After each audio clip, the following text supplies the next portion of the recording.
Hi friends, இந்த வீடியோவில் நம்ம ஒரு த்ரெட் பைப்பிங் ஈஸியாக சிம்பிளாக நம்ம எப்படி வைக்கலான்னு பார்க்கலாம். நான் இதுக்கு சிங்கிள் ஃபுட் இல்லை, டபுள் ஃபுட்டு தான் நான் போட்டிருக்கிற மிஷினில். இதை நம்ம இப்போ ஈஸியாக எப்படி பண்ணலான்னு பார்க்கலாம். ஃபஸ்ட்டு நான்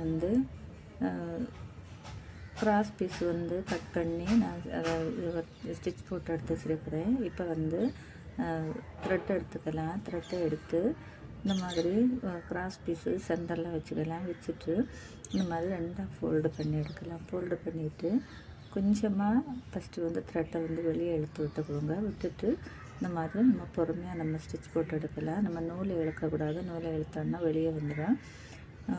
இந்த மாதிரி ரெண்டாக ஃபோல்டு பண்ணிவிட்டு கை வச்சு இந்த மாதிரி நம்ம எந்த இடத்துல பைப்பிங் இருக்கோ அந்த இடத்துல இந்த மாதிரி கை வச்சு நீவி விட்டுட்டு அதிலே நம்ம ஸ்டிச் போட்டு எடுக்கலாம்.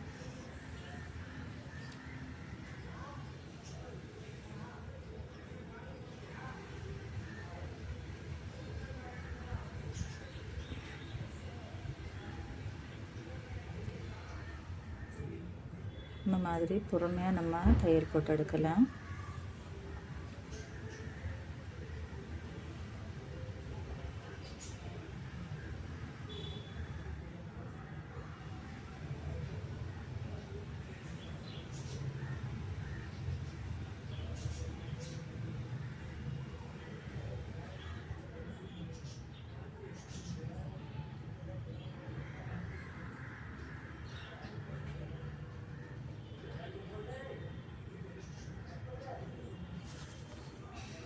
இப்போ பாருங்கள், நம்ம தையல் போட்டுட்டு எடுத்துட்டோம். தையல் போட்டதுக்கப்புறமா அதில் இருக்க எக்ஸஸ் ஆகிருக்கும் பாருங்கள் பீஸு, அதையெல்லாம் நம்ம கட் பண்ணிவிட்டு ஒரு அளவாக நம்ம எடுத்து வச்சுக்கலாம். இப்போ நம்ம அதை கட் பண்ணி எடுத்துட்டோம். கட் பண்ணி எடுத்ததுக்கப்புறமா இப்போ ஃபஸ்ட்டு லைனிங் எடுத்துக்கலாம். நம்ம கட் பண்ணி வச்சுருக்கிற லைனிங்கு, அந்த லைனிங்கில் இந்த பைப்பிங் நம்ம வச்சுருக்கேன் பாருங்கள், அந்த த்ரெட்டு அது மேல் பக்கம் வர மாதிரி வச்சுட்டு நம்ம அதில் எந்த அளவில் நம்ம தையல் போட்டிருக்கோமோ அதுக்கு மேலே நம்ம இந்த மாதிரி தையல் போட்டு எடுத்துக்கலாம்.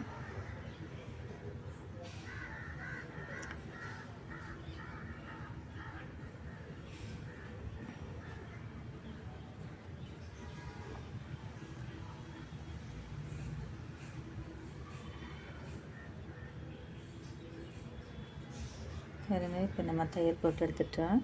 தையல் போட்டதுக்கப்புறமா மெயின் கிளாத் எடுத்துக்கலாம்.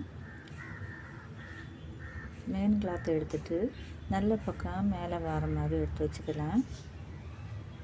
வச்சுட்டு நம்ம இப்போ பைப்பிங் நம்ம ஸ்டிச் பண்ண பாருங்கள் லைனிங்கு, அதை எடுத்து பைப்பிங் நல்ல பக்கத்தை பார்த்து வைக்கிற மாதிரி வச்சுட்டு மேலே நம்ம இந்த மாதிரி வச்சு நம்ம தையல் போட்டு எடுக்கலாம். இப்போ நம்ம ஃபஸ்ட்டு நம்ம எந்த இடத்துல நம்ம தையல் போட்டிருக்கோம் பாருங்கள், அதே இடத்துல நம்ம அடுத்ததான் தையல் போட்டுக்கலாம்.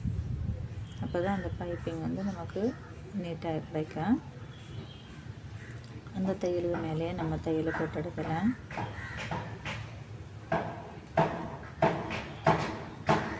பாருங்கள், இப்போ நம்ம தையல் போட்டு எடுத்துக்கலாம். தையல் போட்டதுக்கப்புறமா இந்த மாதிரி திருப்பிட்டு நான் லைனிங்கில் ஒரு தையல் போட்டுக்கிறேன்.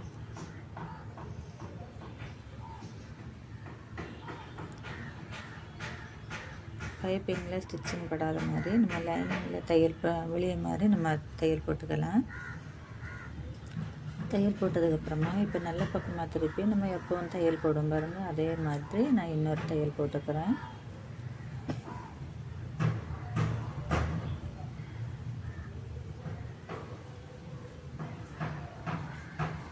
இன்னொரு தையல் போட்டுக்கலாம். பைப்பிங் வெளியே தெரிய மாதிரி வச்சு இந்த மாதிரி கை வச்சு நீவி விட்டுக்கோங்க. விட்டுட்டு அதுக்கப்புறமா நம்ம தையல் போட்டுக்கலாம்.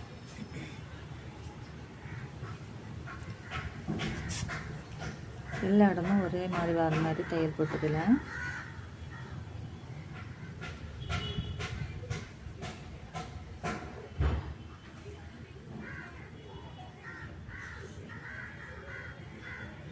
தையல் போட்டதுக்கப்புறமா நல்ல பக்கம் உள் பக்கமாக திருப்பிட்டு நம்ம இப்போ லைனிங்கை நம்ம அட்டாச் பண்ணி எடுக்கலாம்.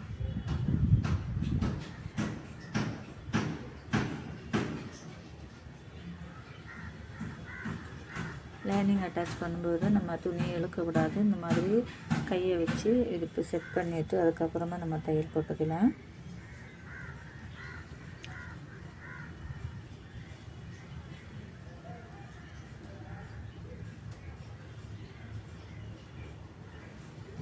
இப்போ நம்ம லைனிங் அட்டாச் பண்ணிட்டேன். லைனிங் அட்டாச் பண்ணதுக்கப்புறமா அதில் இருக்க எக்ஸஸ் இருக்க பீஸை எல்லாம் கட் பண்ணி எடுக்கலாம்.